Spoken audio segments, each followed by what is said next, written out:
Hi everyone, my name's Alice from Discover AI, and in today's short video, we're going through another DAX for Enviro's data pattern.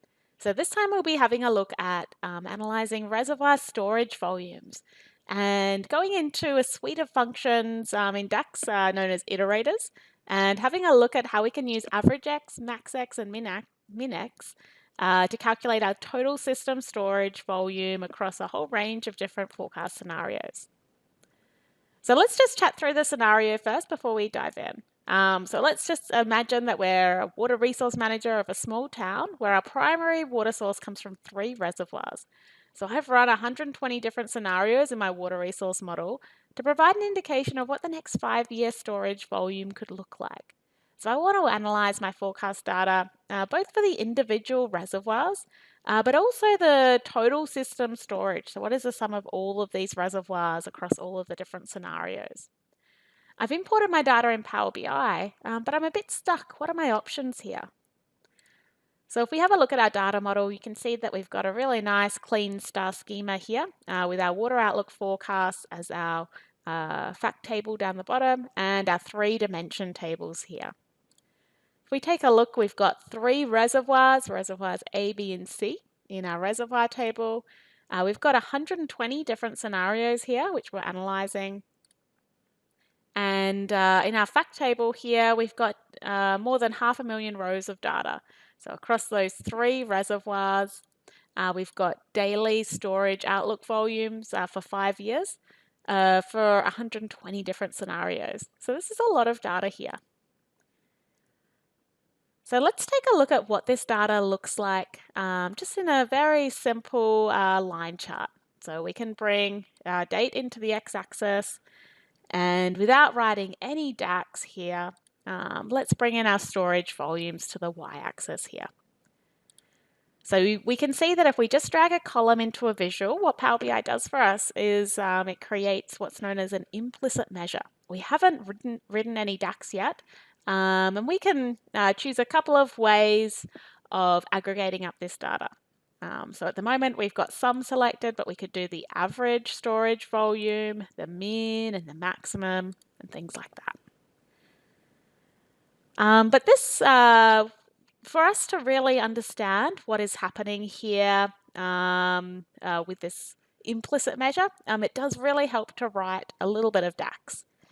So we would always try to write our DAX measures explicitly. So let's get started with that. We're going to start by calculating our total storage volume as the sum of those storage volumes from our forecast table. So I'm going to right click on this table and insert a new measure. And we'll call this total storage volume. And this is equal to the sum of those storage volumes in our water outlook forecast in our fact table. So if we bring this into the visual here, we will see exactly the same data has been computed as our implicit measure, but we're just explicitly telling Power BI what to calculate here. But what the data is showing here, it doesn't really make sense for the way we want to use our information here. What Power BI is doing is it's adding up the storage volumes for the 3 reservoirs, and it's adding it up for all 120 scenarios for these given dates here that we've got selected. So that's not quite right. What we want to do is we want to do almost like a 2-part calculation. First, we want to add up the reservoir storage volumes, so sum up the volumes for reservoir A, B, and C to calculate our total system storage volume. And then what we want to do is we want to average it across those 120 scenarios to compute our average total system storage volume. So it's almost like a 2-part calculation, and this is where iterators will come into it. But before we do that, when we're writing and debugging DAX, it's always really handy to have a look at our DAX in a matrix view, just so we can see what's going on behind the scenes. So if we drag in our total storage volume into the values, you can see exactly what we were showing on the line chart there. For every date, what we've got here is 120 different scenarios here And beneath those 120 scenarios, what we've got is 3 reservoirs. So what we're doing here by just calculating the sum of our storage volume is we're summing up the data for all of the scenarios here and all the reservoirs. But really what we want to do is that 2-part calculation. First, we want to sum up our 3 reservoir volumes to calculate our total system storage volume. And then what we want to do is we want to average it. We want to average the result of all of our scenarios here so that for every date, we can calculate our average total system storage volume. So let's get started writing a bit more DAX. I'm going to insert a new measure here. And this time what we want to calculate is our average total storage volume. And this is where we can start using iterators. So I'm going to use a special function called averagex. And what this does is it calculates the average of a set of expressions evaluated over a table. So the table we want to iterate across is our scenarios table. So we've got this table here, that's our 120 different scenarios. And the expression we want to evaluate is our total storage volume measure. That was just the sum of all of our forecast storage volumes. And if we bring in this measure into the matrix here and compare the results, we can see that at every scenario scale, we're getting exactly the same result as the sum of the storages, as this measure here. And that is what we would expect because what we're doing first in this iterator is we're summing up the total storage volume. And we've got the context here of a given date. And then what we're doing is we're averaging over these 120 scenarios here to get this value up here. So if I go up a level, we can see that now instead of getting a very, very large number for our total storage volume, we're getting the average storage volume across those 3 reservoirs. So let's have a look at what this looks like in the visual here. So let's get rid of these 2 measures and bring in our average total storage volume. And we can see that we're getting much more realistic values here because our reservoirs are quite small. And this measure works across when we're adding up the total system storage or when we're filtering on individual reservoirs here as well. So that's calculating the average system storage. But what if we wanted to also calculate what are the bands of our possible storage outlooks? So what are the expected minimum and maximum total system storage volumes across those 120 different scenarios? If we just brought in minimum into this chart here, we can again just do a we'll do a quick measure. I'll insert a measure and we'll call this one minimum storage volume.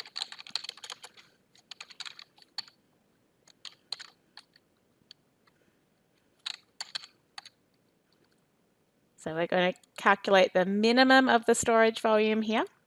If we drag this in, what this is, you can see it's very, very small number. So we're not what's happening here is we're getting the minimum of those 120 scenarios and the 3 reservoirs. So we're not adding up the volumes first. We're just getting the minimum value. So if we have a look back in our matrix view here, just at what's happening behind the scenes, it's always really good to think very hard about what is happening at every time we write a DAX function. So if we drill in here for this year, you can see that for the minimum storage, we've got 27.57. And if I drill into one scenario, you can see that that is just getting the minimum value because reservoir C is much smaller than reservoir A and B. And that's what this value here is returning.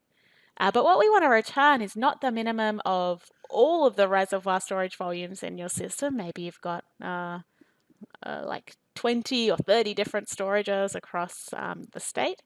What we want to do is we want to first add up the storage volumes to calculate your total system storage for each scenario, and then we want to calculate the minimum. So just like what we did for our average total system storage. So what we want to do is we want to calculate a new measure, and we'll call this one our minimum total system storage volume, so we're consistent. And this time we're using min x. So just like the average x, this returns the smallest value for a given expression. So our total system storage expression evaluated for each row of a table. So the table we want to iterate across is our scenario table, and the expression we want to evaluate is our DAX measure for the total storage volume. So if we bring this measure in here, and maybe make the column headers a little bit smaller. My column names are getting very long now. What we can see here is it's a very similar order of magnitude to our average storage volume. But this time what we're returning is not the average of all of these numbers here. We're returning the minimum of all of the total system storages across each scenario for that given date. So if we go back to our visual here and we bring in the minimum total system storage volume, then you can see that it's making a lot more sense. And we can do very similar measure for the maximum. What I'm going to do this time is I'm going to copy and paste the minimum and just paste in and rename this to be the maximum. And we're going to use the max x function.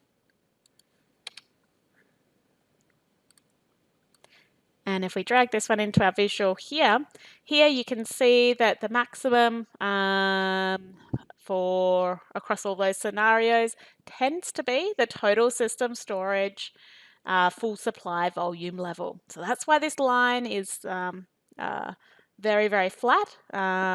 What I'm guessing here is we've hit the maximum capacity of those 3 reservoirs, and then the reservoir will be spilling. So that's why we've got a flat line there. So that's how we can use iterators to do that almost 2-part calculation, to first add up the storage volumes and then either average it or calculate the min or the max across a range of different scenarios. And we can visualize that in a chart here. But what we could do to make this chart look a little bit cleaner is take advantage of some of the new analytics features which have just been released in the last couple of months to show the min and the max system storage, not as lines on the chart, but almost as bands. So it provides an envelope of different options. So I'm going to get rid of these from the main visual and just plot the average. And then over in the analytics section here, we've got this option for error bars. So we can enable the error bars here, and I'm going to bring in the maximum to my upper bound and the minimum to the lower bound. And don't want to visualize it as a bar, but I want to visualize it as an error band. And you can see that it just adds a really nice effect. When we hover, we get the tooltip and it shows us the range of results. But really the user's eyes is directed to the average, which is what we want to present here.